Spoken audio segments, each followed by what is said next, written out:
Next up is our piano, Unseen Tears piano. And Doug George is already on the stage, and he is a journalist, writer, and a mush-hole survivor.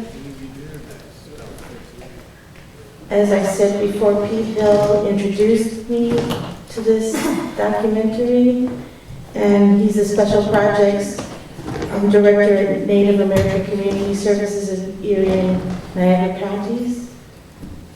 And Ansley Jemison is here moderating this conversation. He serves as the cultural liaison at Gananogan State Historic Site for the National Heritage Trust of New York State.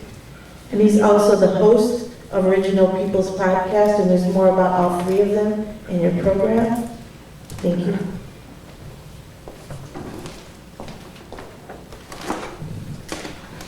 Okay, niawais kena sobuego. Titoyo ni kiaso konondo wa nia. So my name is Andrew Jemison. I'm the cultural liaison at Gananogan, as Rachel had mentioned here, and it's humbling and an honor to be a part of something like this. Being of the generation. I liked what the lady had shared earlier about the G2 and the G3s. I think a lot of us grow up, maybe in my era, I was born in '76, not hearing a lot about this, not knowing a lot about the history of the trauma, the experiences a lot of kids had. My family is from the Allegheny Territory. The Tunisasa Quaker school was there. I don't know if it was quite as harsh as maybe some of the Thomas Indian School survivors experienced, but I know that there was a lot of whitewashing that happened there, a lot of cultural loss. And I was one of the ones that, from my family, most of my family on my mother's side were very Christian. They went to church. And I fought that, and I went to Longhouse, and that was one of the things that my father instilled in me. He carried me in there when I was a baby. And just to put into context a little bit, the Freedom of Indian, Indian Religious Act wasn't enacted until 1978, and I received my baby name in the Cold Spring Longhouse in 1976. So even being named, given my Indian name Titoyo, which means he just entered, was illegal at that time in 1976. So I was actually, practicing illegally being a person. And, that's a really humbling and sobering type of thing to kind of think about, is that it's that recent of the past and that recent of the history. And, oftentimes you hear people, mainstream society, non-native people, why don't you just get over it? Just move on. There's new things, get over it. And it's like, you get over it. Get over yourself, there's a lot of things that you've done that you need to reconcile and you need to come to terms with and understand about, the privilege, I guess, that you all have. And I hate that word, and I have a grandfather-in-law who one time questioned me and talked about privilege and what privilege was, and he's a boomer, so, there's a lot of boomer hate these days, and he exemplifies what people hate about boomers pretty well. It's amazing that this is still, a conversation piece that's happening. I can't say enough about Santee's performance, the mush hole. I can't say enough about the courageousness of the survivors who shared with Santee to be able to bring that to life. And, to be able to tell that story through movement and not even having dialogue and not really having a lot of language into it. The story that it tells is just remarkable and amazing. And then, for Pete to share this with us, and, I think I've seen this video before, but I don't remember watching it all the way through. And just a little history between Pete and I here. There was a time that Pete used to wear stripes, and he wasn't in jail. He was a referee. So this might be the first time I might not tell Pete to F off. No, as I'm walking to the penalty box.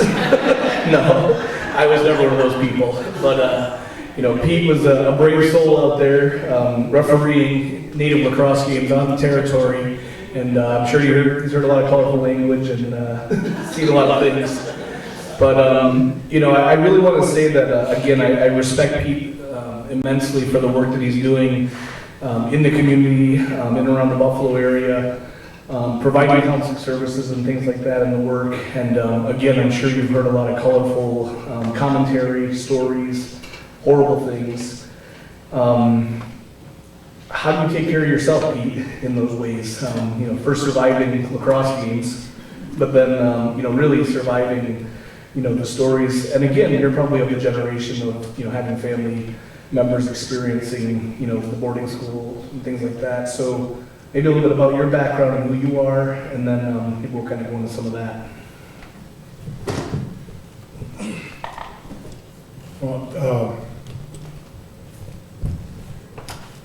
andiamo su quello Pete Hill ni chiasso quello no Pete Hill and Kita Heron Clan, and I'm also honored to be here with Doug and Nancy and everybody here and all of you for this.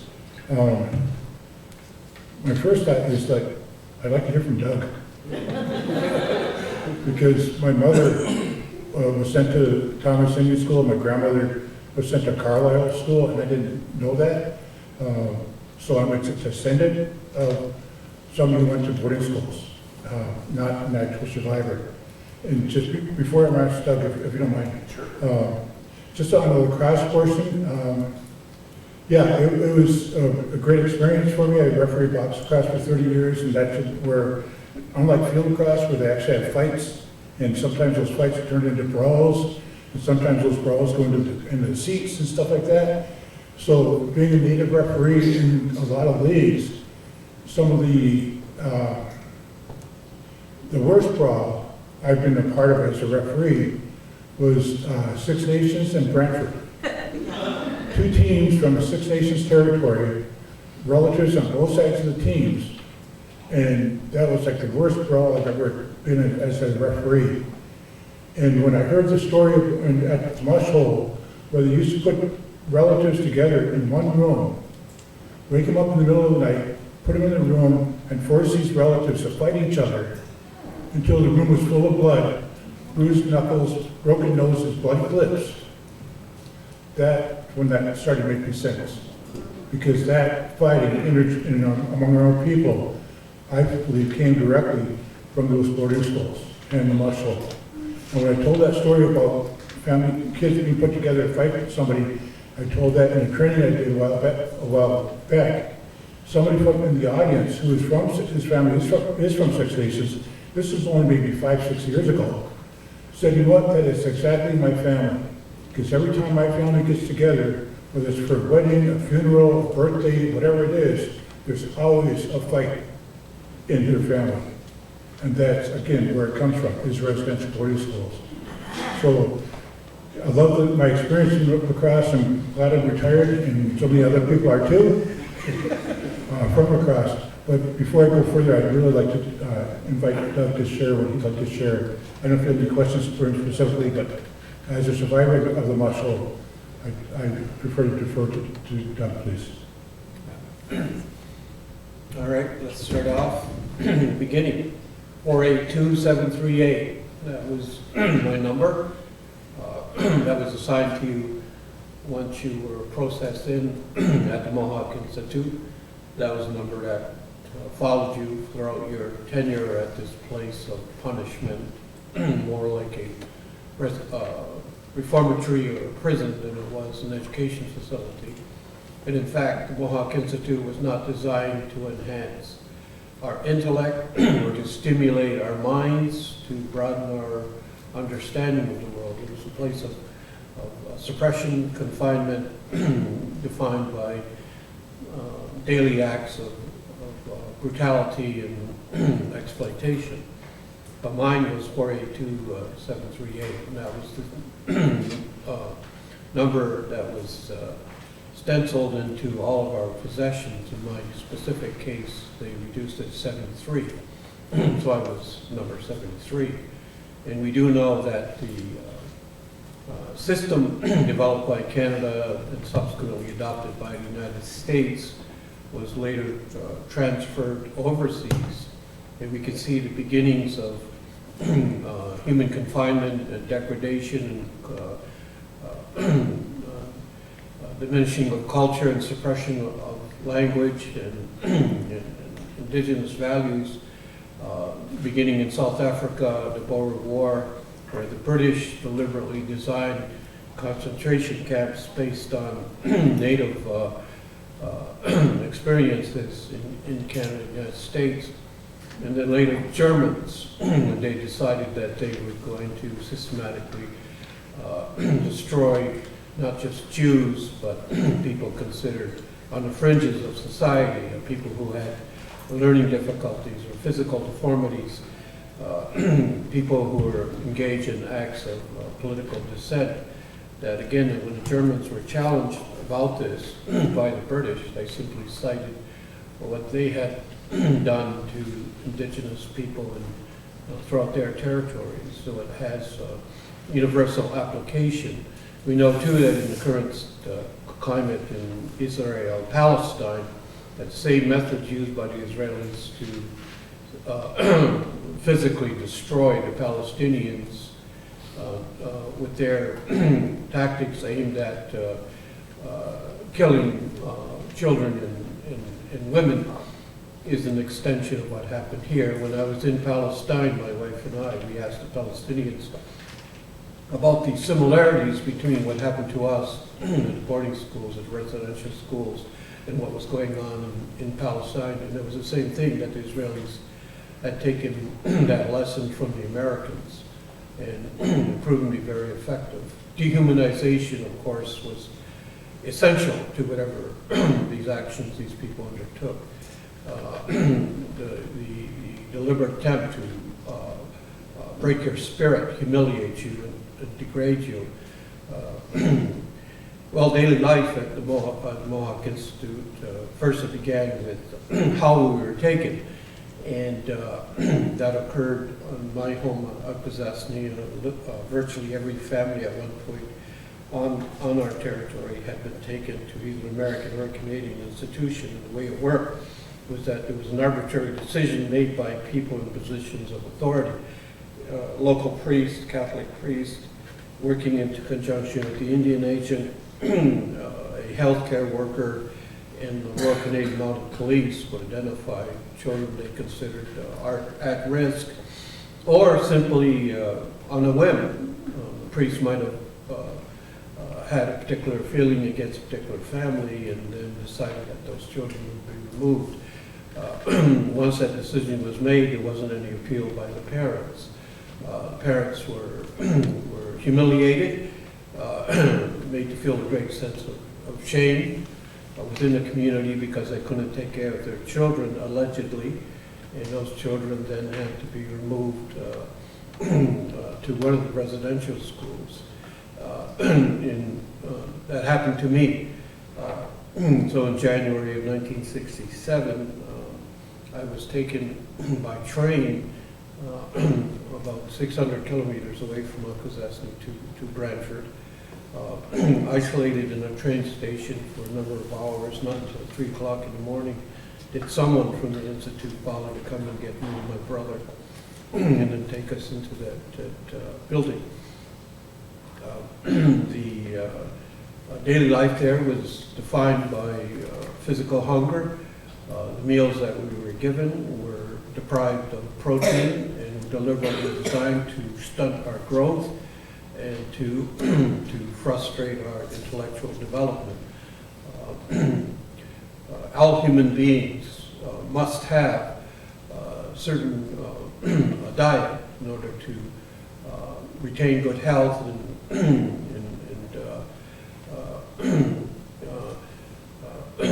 it was central to our development of our organs, our skeletons, whatever body parts. But that wasn't the case at the Mohawk Institute. What we were fed was something that you wouldn't even feed the worst kind of inmate in Canada's worst, the maximum security prisons. It was heavily on starches and carbohydrates, which led directly to any number of diseases within the walls of that school, and later frustrated our physical growth and led directly to the plague of diabetes now that is consuming our community, and also towards alcoholism itself, the consumption of alcohol. That was all by design. We were given a watery gruel that they called porridge, and hence the name the Mohawk, or the mush hole. Daily breakfast considered of that porridge, along with burnt white toast and oleomargarine.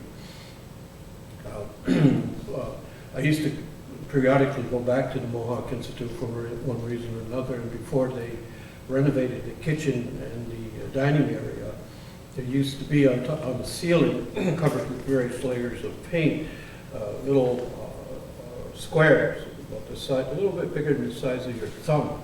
Those were the pads of oleomargarine that we were given to put on our burnt toast.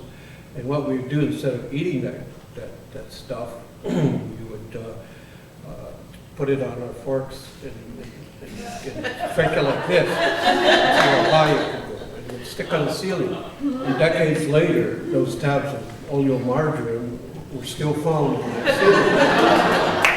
ceiling. Diet, that's just the way we went through it. Noontime was, again, beans, starches, white toast, the same with your dinner time. Every once in a while they'd have an excess of food in those big, huge pots that they cooked our food in. And it was inevitably some kind of beans. That was very rare. Fruit was virtually non-existent. But the thing that would stimulate you, that would cause you almost so much anger, almost to the point of insanity, was when you walked past on your daily march from the boys' room, where you put it to platoons, and then in the military style, you had to march to the dining hall, was a smell emanating from the dining room of the staff. And we had to witness that as we walked by. Another act of deliberate humiliation, where their food was laden with all sorts of delicacies, and we had to see that as we went to whatever consisted of our diet. I remember another part. We were so hungry for protein of any kind that the majority of students at the Mohawk Institute when I was there were Crees from northern Quebec, around James Bay, and they would take an arduous journey. It would take them 3 days to get from James Bay. This was before they built the roads into Waswanipi and other places by ski planes. And then it would be come to a central gathering area, and then it'd be put on these dilapidated street buses that were donated by the city of Ottawa, 1940 type buses. And they would spend another couple of days traveling from that gathering point at Val-d'Or and other places to the Mohawk Institute. But the Crees knew that there were certain insects that were edible.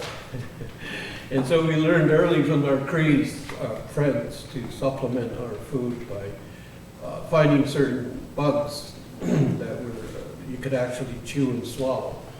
Butterflies were particularly good. Bees, if you can catch them. Grasshoppers had a bitterness to them, but we went down the line. That's what we ate of necessity. And one time there was a train tracks running just outside the grounds of the Mohawk Institute, and every once in a while animals would get caught underneath the wheels of that train, those trains. And one time we found a particularly well-fed groundhog. And we asked the Cree boys who were younger than us if they would take the groundhog to the cook, and they did so. They banged on the door of the kitchen, cook opened the door, and the Crees held up that bloody remnants of groundhog and said, "Could you please cook this for our dinner?" That's how hungry we were. But we were also dissidents, especially as Mohawks. We were thieves. Whenever they let us off the grounds to go to our weekly Navy League cadet training corps, we would go into the local stores and steal as much as we could, to the point where we were banned from every store in Brantford. We were fighters. The Lord helped a non-native kid who came in our path. because the brutality we experience inside those schools, we apply to those kids to the point where we cause absolute terror in the city of Brantford. And if we weren't fighting with them, we were fighting with each other, to the entertainment of the supervisors who were called house fathers. They took a particular delight when we would go to battle with each other. And as Pete said, it was entertainment. I remember one time I fought with one of my good friends, Jesse Lazor from Ucasesney, and I hung him on one of those curved hooks that you put your jackets on when you enter into the dormitory. And I stuck him on there to the point where he couldn't move, and then I started whacking the hell out of him like a punching bag. And the house father came in, watched it, and he got the greatest kick out of that.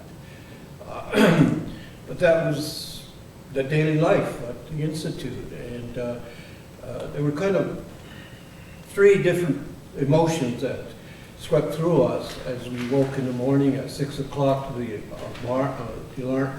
bell ring, and then we had to do the maintenance of the building, and everything had to be scrubbed with these tiny little brushes from underneath the sink to the floors themselves. So they had this military-like sterilization sheen to it.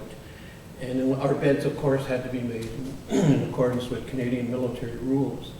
But you felt hunger. It was overwhelming throughout the given day.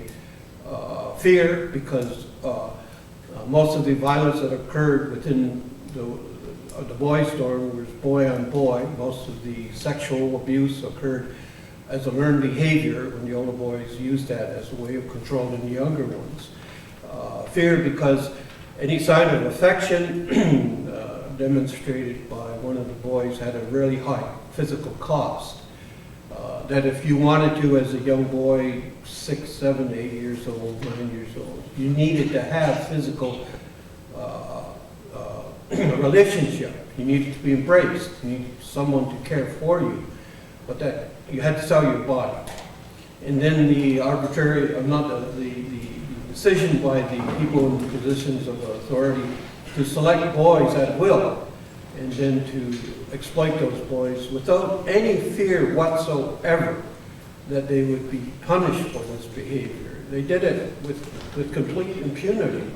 And that happened every night. It wasn't an isolated incident. My luck was that I was on the top bunk, and that should anybody try to assault me, that I would put up a fight. I had two of my brothers with me, and we were able to fend off the worst instances of abuse. But it happened every day. I would be on top of my bunk and I'd look down, and there would be boy-on-boy relationships taking place. Such was the desperation we had for affection. So fear. The third one was abandonment. That we would sit on the window overlooking that long lane with the fruit trees, idyllic appearance as you're driving into the Institute and approaching that red stone building, red brick building. And we would sit on that window, and if you look at the building now, it's an octagon window on the dorm where I was. And you would beseech, you would say whatever desperation you could feel in your mind, and pray that someone would come to your rescue, to relieve you of this, and they never did. No one ever came and inquired. No health official, no investigator, no federal government administrator ever came to the Mohawk Institute in my time there. And never asked basic questions about the treatment of children. In that film, it was mentioned that some of the kids in the most extreme physical health were taken to a hospital, but I never saw a doctor. We never saw a dentist. Whatever health care we had to be the point of an injury so severe that it was life-threatening before they would take it to the hospital in Brantford. So abandonment. How could our parents leave us to this type of hell? How could our respective native institutions, those people entrusted with the most sacred of duties, which is care of the children, how could they be coerced into abandoning us to this system? And that those three fears never left us throughout once we were left to school and throughout our adult life, and still defines us now.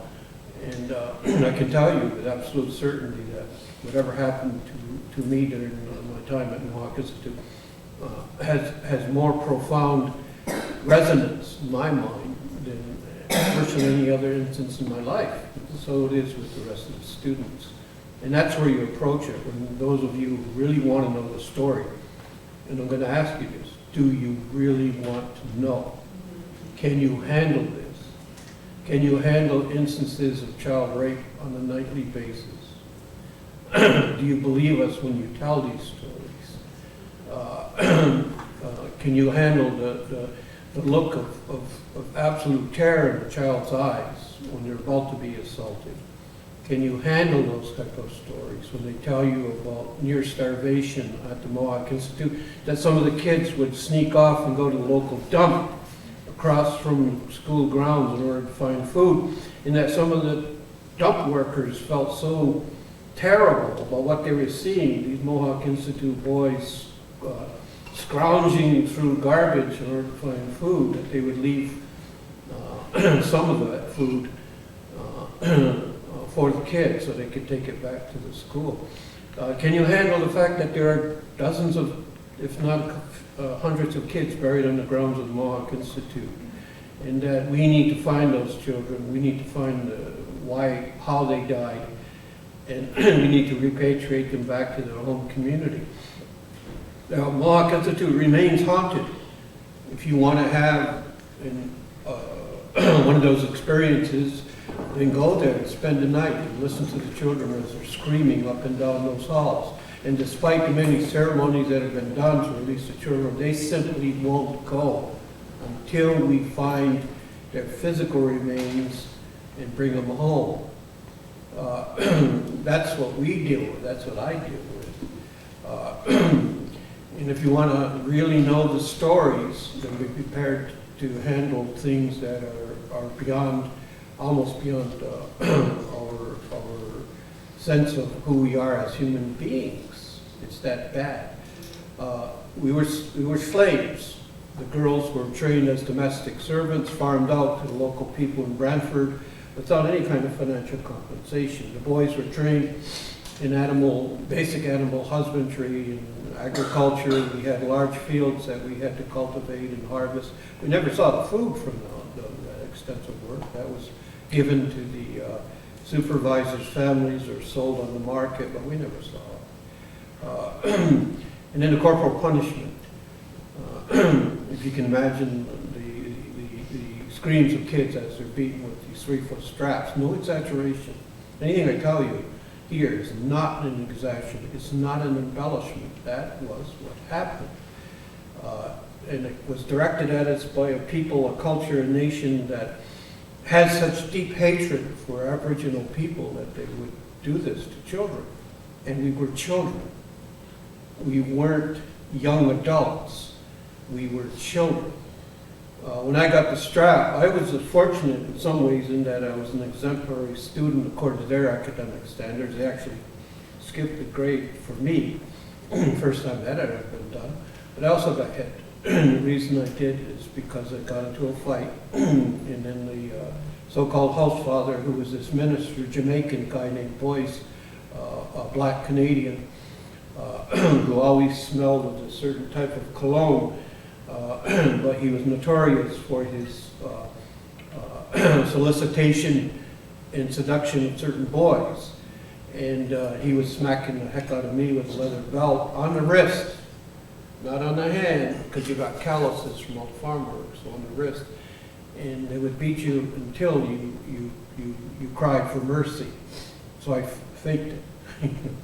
I pretended he was actually making me cry, and then they released you. But the acts of brutality were very profane and direct, in that once you were punished, all the students, male students, had to stand in their platoons as that child was taken into that one room off the playroom where Santee was dancing. And that was the place where the beatings were inflicted. And it was, you were made to witness this. And that playroom itself was one defined by violence. And one of the things that Canada and the Truth and Reconciliation Commission, which I do not like, I never supported, because those people who created that entity never once consulted with us. They never asked us, what do you as Mohawk victims of this experience, what does truth mean to you? What is reconciliation? What is justice? No one came to us and asked that. So I reject it without exception, the work of that commission. It was an imposition upon us, and has not led to the alleged supposed healing it was supposed to accomplish. Because it hasn't deafened the cries of those kids in my ears. It hasn't lessened the things that I saw there, and it certainly hasn't achieved justice, because with one exception, no one has ever been held responsible for what they did to us. No criminal prosecutions. Most of the people who did these things escaped completely. They're dead now, and if we could find them, we will go there and we will desecrate their graves the way they desecrated us. That's how much hatred we have.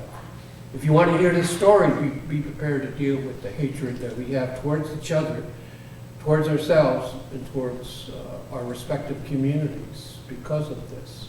It's the most powerful experience of Aboriginal people since our confinement to reservations has been boarding school. I'll give you a figure.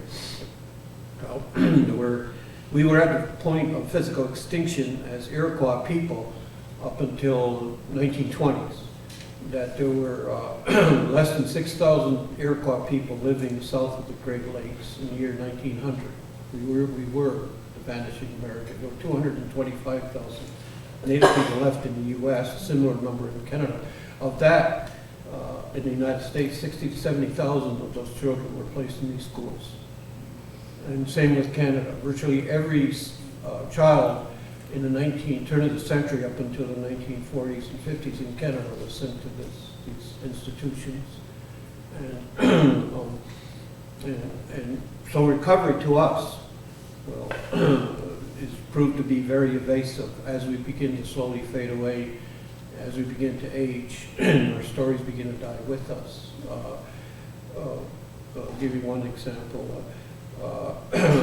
The Pope was here a couple of years ago, and he went on an apology tour.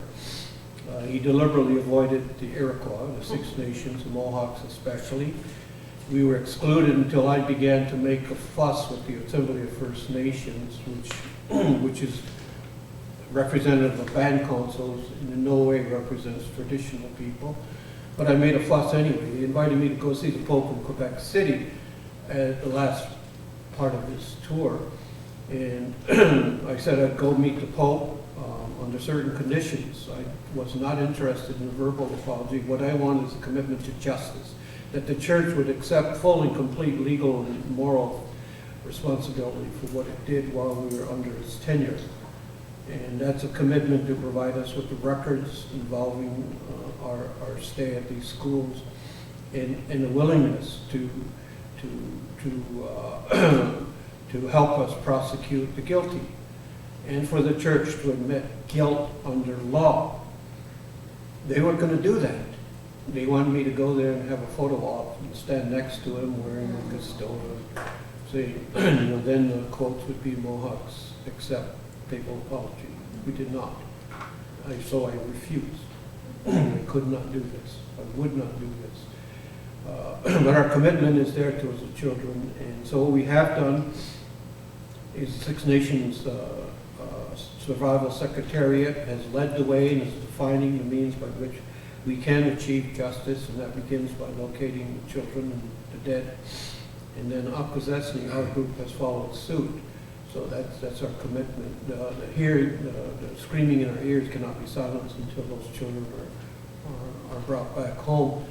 And the spirits that go up and down the hallways of the Mohawk Institute, they cannot be put to rest until we locate those bodies. So what we're doing is we're using a number of contemporary methods to locate missing, and then forensic anthropology determine the cause of death. And then and only then can we bring about criminal charges, and then to arrange for their subsequent repatriation. So I will say one good thing that came out of this, and that is leadership.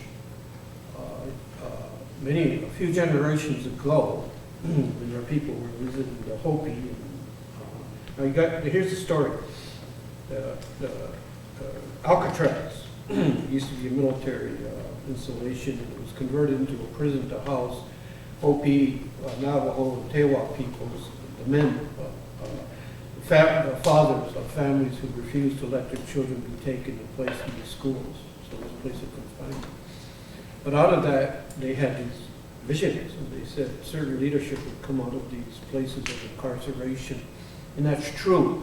And much of contemporary, what we define as contemporary Native rights, came from children who grew into adults, and then in deliberate acts of violence stood up and created what we call the Native Rights Initiative, one of whom was my cousin Richard Oakes, who swam to Alcatraz. He was a product of these type of systems, and you can see that throughout contemporary Canadian history. That is something else that has not really been addressed, the role of residential schools and the rise of Native rights movement.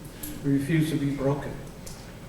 In summation, I'll tell you one thing, is that we at Akwesasne have always had a history of engaging in a vigorous defense of what we consider our heritage. Unfortunately, during the residential school, we retreated from that somewhat. So the band councils imposed upon us by Canada took an active role in taking the children, but there was still that fire was there, that ember. And we carried it with us to the Mohawk Institute. In 1903, the Mohawk Institute was burnt along with the barns, and the guy that burnt it was a Akwesasne Mohawk named Jesse Debo. Well, a couple generations later, we are assigned to that school, and we carried a reputation of being troublemaking Mohawks. And we were. Oh man, the things we did in that school. It got so bad to the point where in June of 1968, they were afraid that our misbehavior was affecting the Crees and the other students. And when they put us on the train, the last train to Akwesasne, this week, 1968, they told us, you Mohawks, they call us St. Rita's boys, don't come back. And I tell people this, we were the only instance in boarding school history in the United States or Canada where a singular group of students from the set community were actually formally expelled. That was us.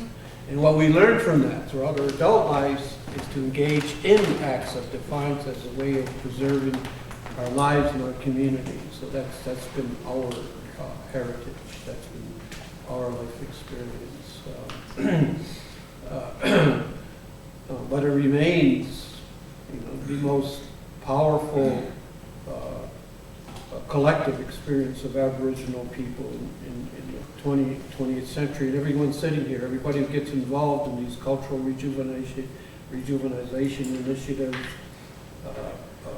whether it's Santee's absolutely remarkable dance, or it's Ganondagan itself, anybody who takes part in the rise of contemporary Indigenous arts, music, or politics, you have the students of these schools to thank for that. Because when we were on the verge of physical extermination and extinction, there was enough of our fire left for us to stand and say no.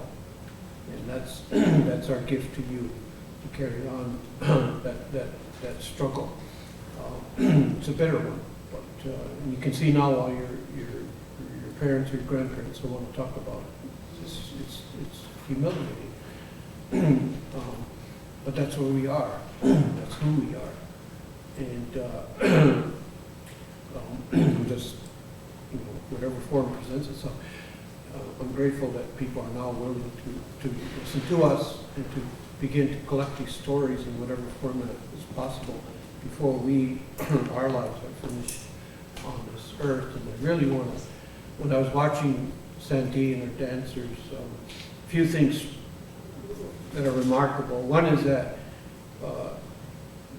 it would be impossible for a boy to dance that close to a girl during the Mohawk Institute.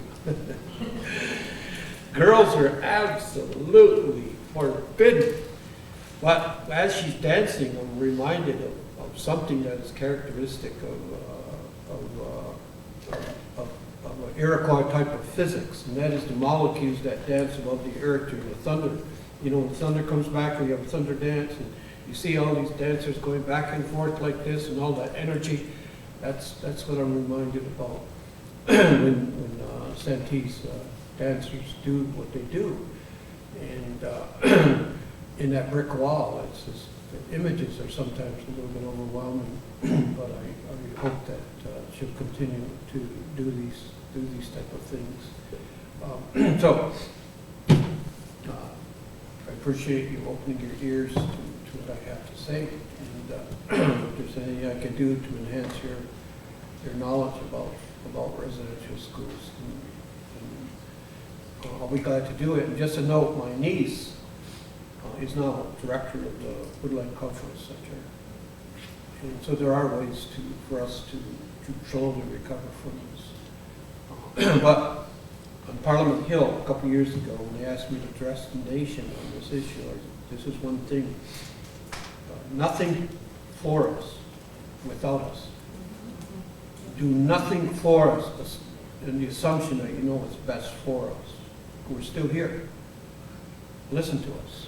We have the ideas, and we have a way to finally reach reconciliation, and that's what dancers have done. They've consulted with us. So remember that, I hope. And just thank you, and you'll go on.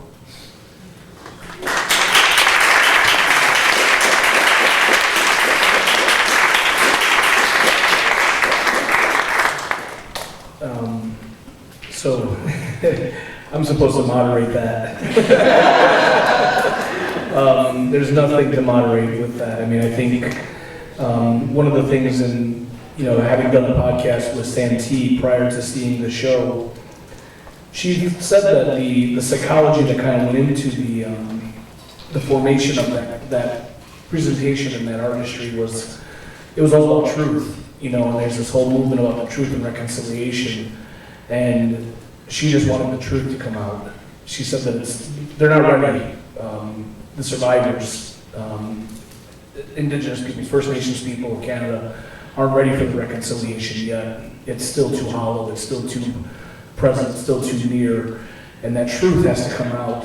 And that presentation, if you were fortunate enough to see the mush hole, that's the truth, because what she was expressing and sharing there came only through consultation of survivors, and there was, a significant amount of consultation that happened just in terms of, private presentations, private screenings, I guess you would say, or shows, and until they got it right, and I think that attention to detail really comes through, in that stage performance. And I was sitting next to Doug yesterday when I was seeing it for the first time, and Doug told me that after the fact that he had already seen it, and he'd seen like a solo show where he sat in a room by himself and watched that performance.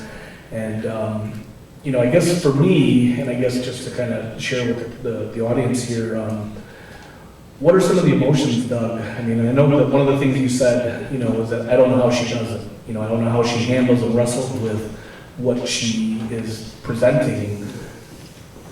What comes forward for you when seeing that presentation? Conflict, violence, the movement of those kids in order to try to escape the clutches of those people who were about to bring that physical discipline upon them. The desperation and the despair and the hopelessness that you can't escape it. There's no place you could run. If you go back home, and we ran repeatedly from the Institute, not knowing we had a 600-kilometer walk in front of us following the train tracks, knowing that should we get caught, that we'd be swept up like her dancers are in this world, and just trying to evade, but you couldn't evade. it got so bad that one of my good friends, Joey Commando, when he ran away in 1968, after we found out that we had been expelled, we were no longer there to protect him, the same age as I was. He ran, and his brother, he got struck and killed by a train outside of downtown Toronto on September 3rd at 6 o'clock in the afternoon of 1968. And it's his death that led to the closure of the Mohawk Institute, which had been there since 1830s. But that's what I was feeling. You're rushing towards, not through to escape through, but through further acts of brutality. And what's that? So I'm thinking these kids are doing this, but they're just creating a vortex of energy, and that energy is going to be turned against them. So, again, I know that, a little bit more about Doug, I guess. He was just a part of the CRNY collective that was here, that was hosted by Denondigan, the Friends of Denondigan. And part of Doug's work was to bring this story to life, and to do more of this work. And Jiva Theater was generous enough to send somebody over to talk to Doug in terms of like a playwright. And I was fortunate enough to sit in the room that day with Doug and to hear some of these stories. And it was interesting because when thinking about this, like how do you make a story? How do you make a play out of something like this? You're coming from a dark place, and how much can people really, as Doug was asking before, like how much of this do you really want to know? How much of this do you really want to see? And the challenge that you wrestle with is that there's this continuum from 1830 all the way up until 1968 or 70 of a history of sort of brutality and violence and things that kind of come along with that. But you have to kind of have, you're only limited to a number of characters that you can kind of tell the story through. And so each of these characters almost kind of have to embody each of these different phases. And Doug shared some very personal stories and personal experiences, but then also things that he was informed by, knowing other survivors and things like that. In this last story that he just shared about his close friend there that was struck and killed by a train, I just remember that story when he just told that again. And, I think in what you see with Santee's story isn't just, one character, it's multiple characters, it's multiple stories, it's multiple lives. And now put yourself in the position of understanding that some of those kids went off into foster care afterwards and were never returned back to their communities, to their families. How did those people wrestle with that? Being whitewashed, losing their culture. If you saw the mush hole, there was a guy that was sitting there trying to sing a song, a simple social dance song that he couldn't remember the words to. He had been so stripped of everything inside of him. There's a symbol that comes out in the play, in the mush hole, of an apple. Okay, and Doug, talks about, the grounds and everything being beautiful and laden with these orchards and things like that. But within Indigenous communities and things like that, if you get called an apple by another Native person, what they're referring to is you're red on the outside but white on the inside. So there's some symbology for you. I saw a lot of lights just go on. Oh, but so this is something that you're wrestling with and grappling with, and these are the symbologies that are existed within the storyline. And the other one too that kind of comes into this and plays into this is the story in the biblical sense of the forbidden fruit, and that apple being something that's being held, that carrot in front of you, and this hopefulness of like sustenance and revival and different things that could potentially happen. The potentiality, but really, as Doug is saying, nobody's ever coming. Nobody ever shows up. So the despair, and the fact that there's people that are living today still in Canada who have been removed, forcibly removed, whitewashed, and they're off in these different spaces and places. Always on Santee.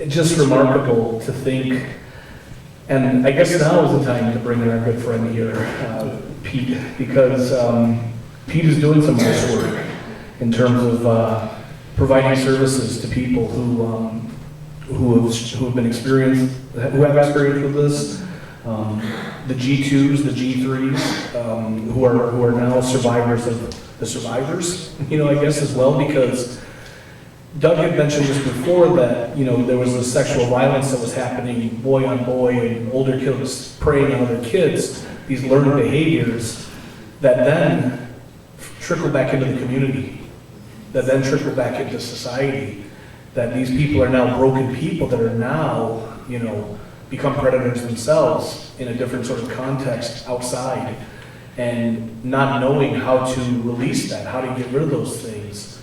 And it's only now, probably in the last decade or so, really, that mental health and historical traumas and things like that are starting to be really investigated and talked about. And I guess, Pete, how do you, work through some of those things, and what is it that you can provide?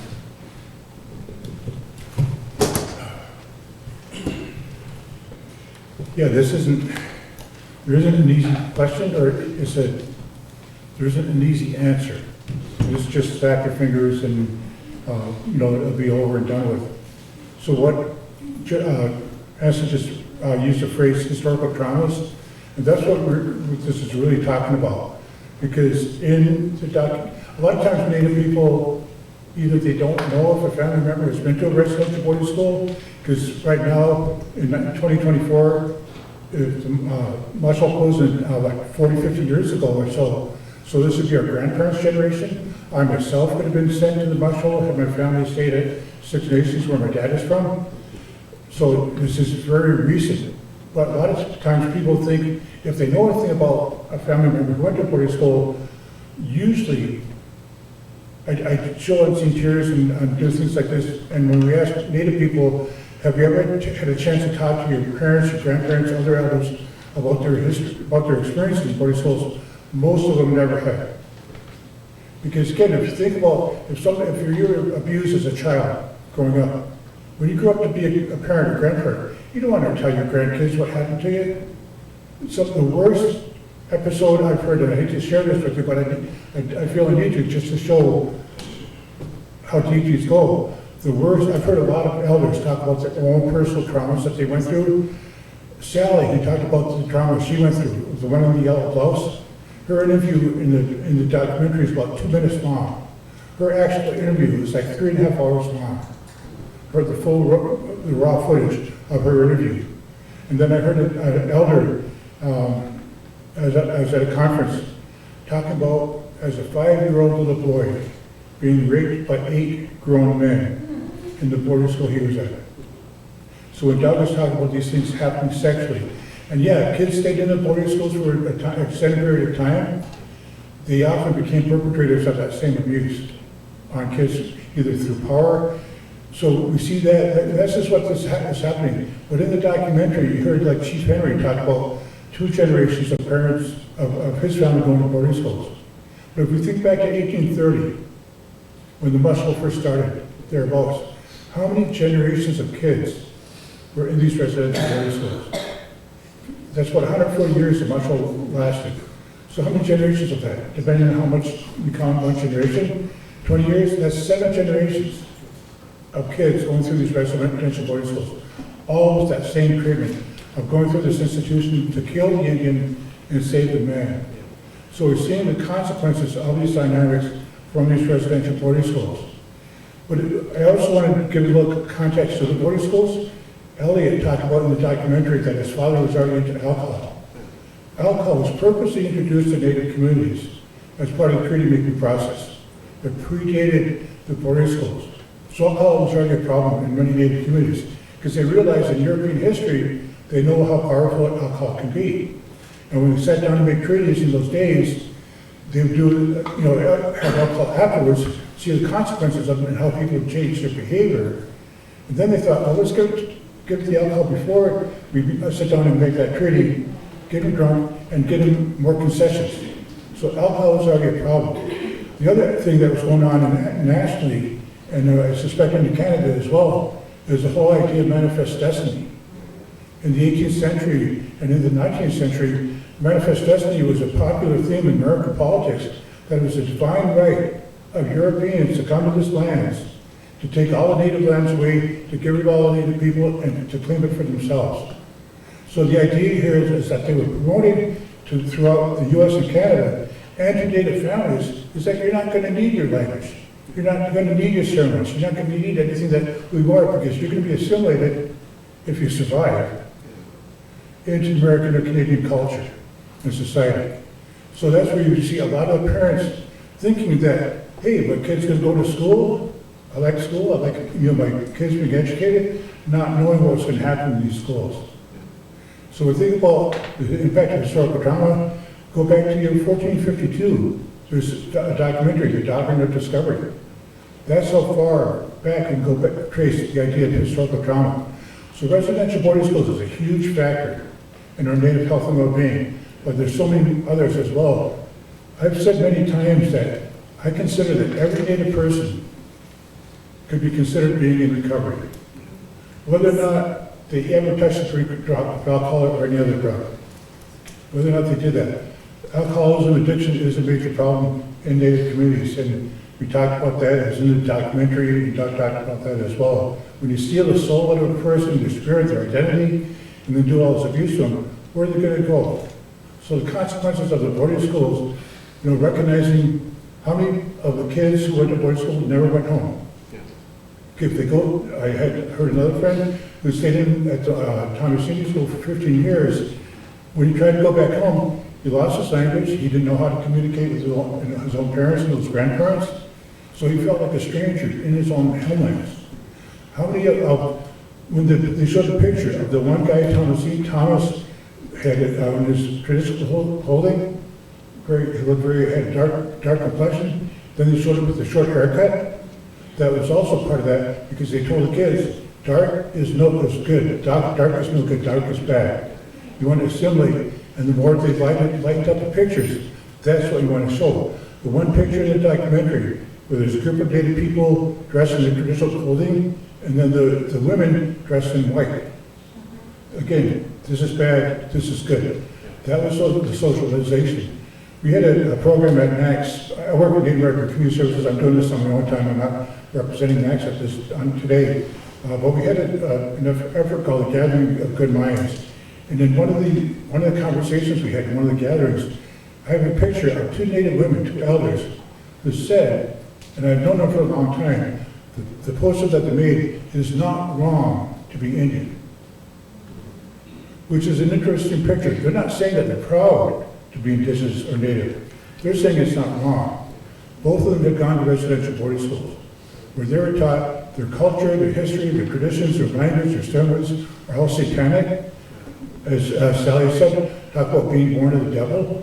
So for these two women to say it's not wrong to be Native, that's a sign of growth. But now I see these women a lot, and now they're saying they're proud to be Native because they've learned about their culture. And that's one thing that always struck me. How come Native people, whether Southern Minnesota people or other people throughout Turtle Island, we have these rich, beautiful cultures, our Thanksgiving dinners, our Canonial, our so many ceremonies. Every time I hear these ceremonies, it just fills up my heart and my spirit to be proud of who I am, of my parents, my families, my ancestors. Yet at the same time, how come we have these high rates of health disparities, high rates of suicide, diabetes, cancer, domestic violence, incarceration, homelessness, all these other things? It never made sense to me. How come we have these cultures? It's so beautiful, yet they're so unhealthy. Then when we look at the impact of residential boarding schools and all the rest of it, then we can understand why things are the way they are. And this is what we're really trying to promote through my work and through our work at Native American Community Services in Buffalo. We have offices in Rochester, Syracuse, in Buffalo, Niagara Falls, and Lockport as well. Again, I'm not supposed to talk about work. And just a side note, this is my last day of vacation. I go back to work on Monday. And so what do I do on my last day of vacation?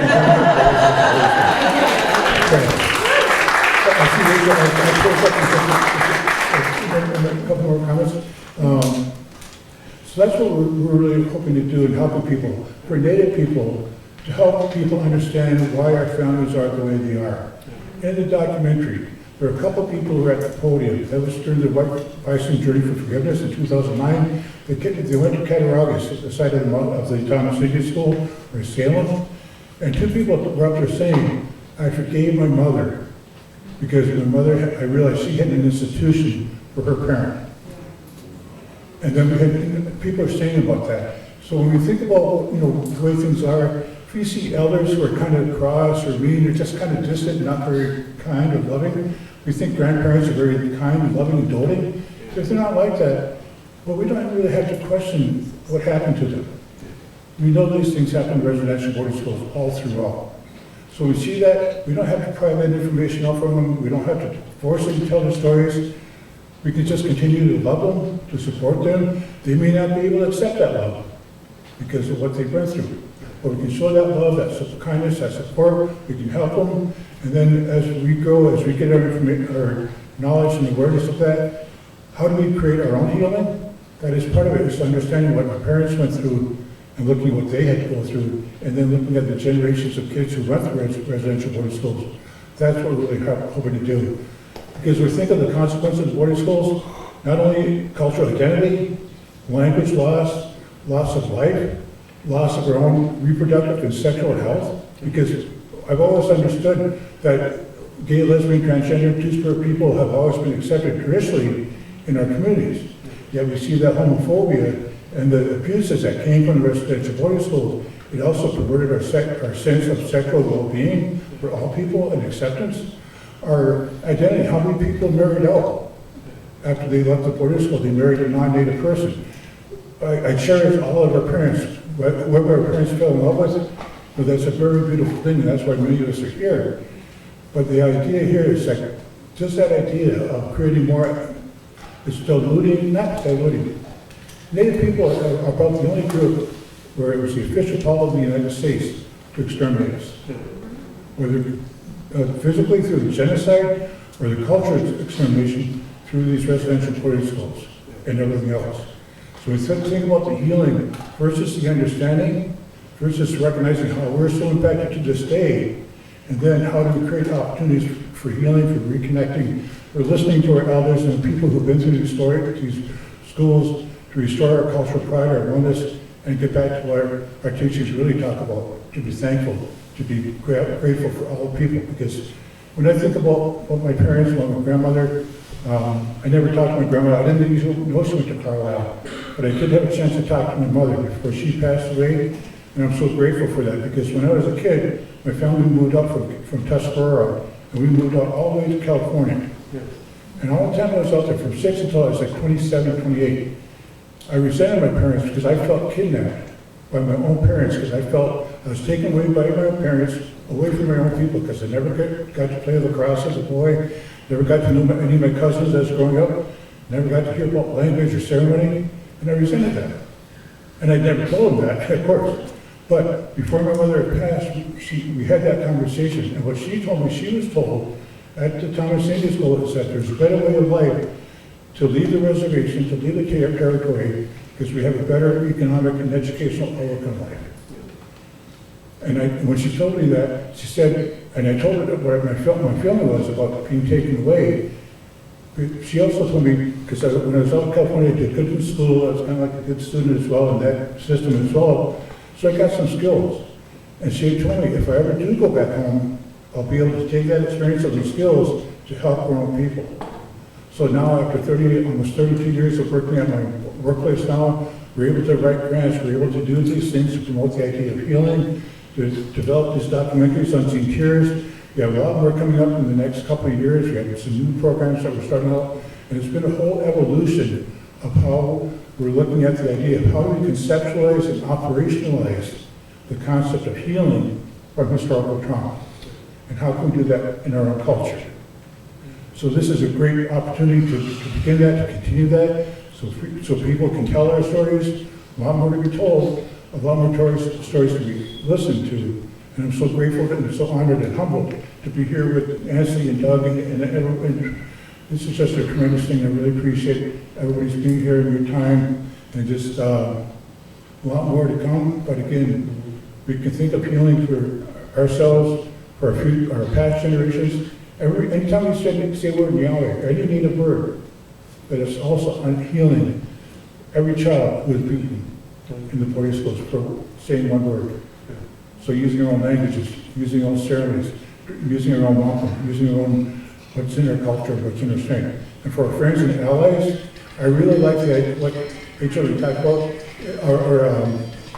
or Jeanette you talked about, not just developing partnerships, but developing relationships.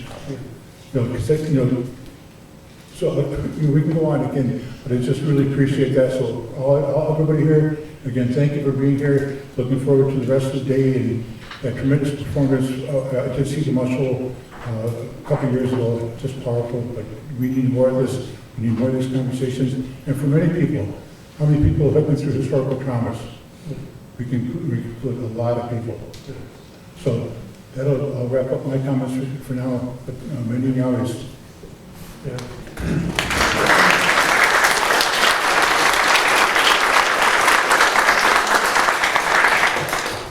So now to both of you gentlemen, you know, this has been amazing, it's been informative. I think I want to give a shameless plug here to the Friends of Ganondigan, but also even, you know, to the work that, you know, Pete's doing. I know we're not supposed to ixnay, enshin, may, next, right? You know, the people that are in the room that have the means and the ability, or the friends and the people who you may know who have the ability, you know, to support places that are trying to do this work. In particular, why I want to plug the Friends is that we recently hosted the Native American Indian Education Association, NAIEA, at Ganondigan.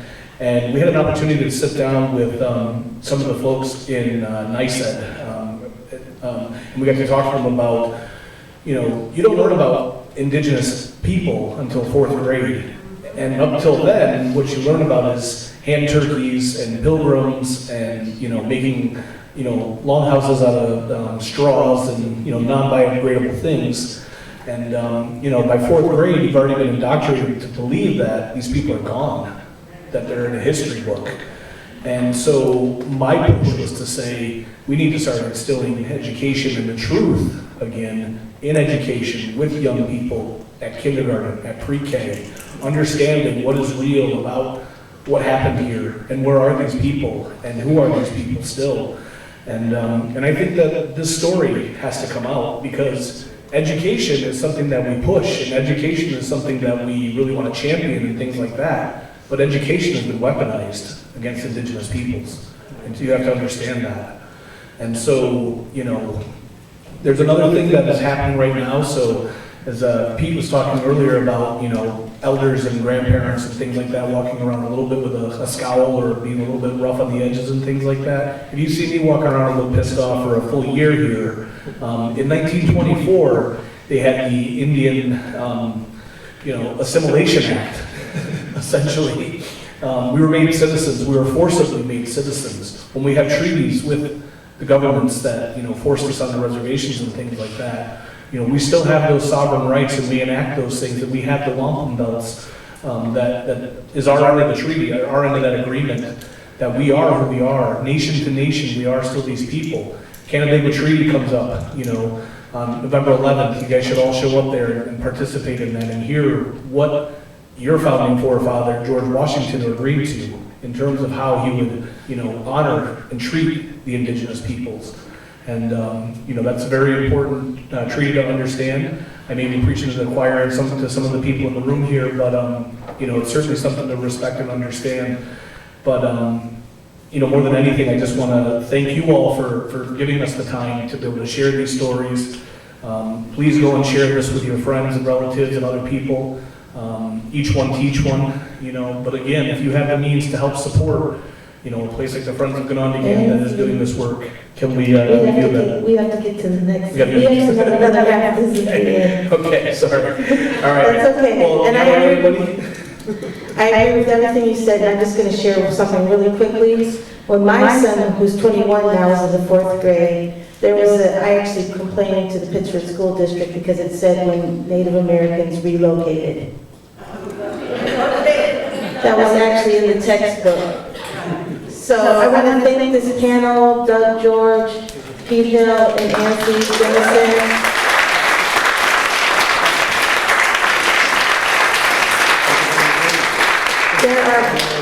There are boxes of lunches waiting in the lobby for you. We do have a second half to this program that is with playwrights and young playwrights, and I'm so excited about that too. And we are live streaming, so just so you know that there are people listening to what we're saying beyond this room. And so we will continue after lunch. And we're probably going to take a 45-minute lunch as opposed to an hour. Yes, and we have one more comment from Pete Hill. Just one really quick thing. Watching this documentary, watching the play can open up issues for all of us. So I really encourage everybody to do your own self-care, because we know it's not only dated people who've been through these traumas, it's not only dated children who've been through abuse. So please take care of yourself as best as you can, so we can continue these conversations with a good mind and good heart and good spirit. So please do that as best you can. Thank you for that, Pete. That's really important.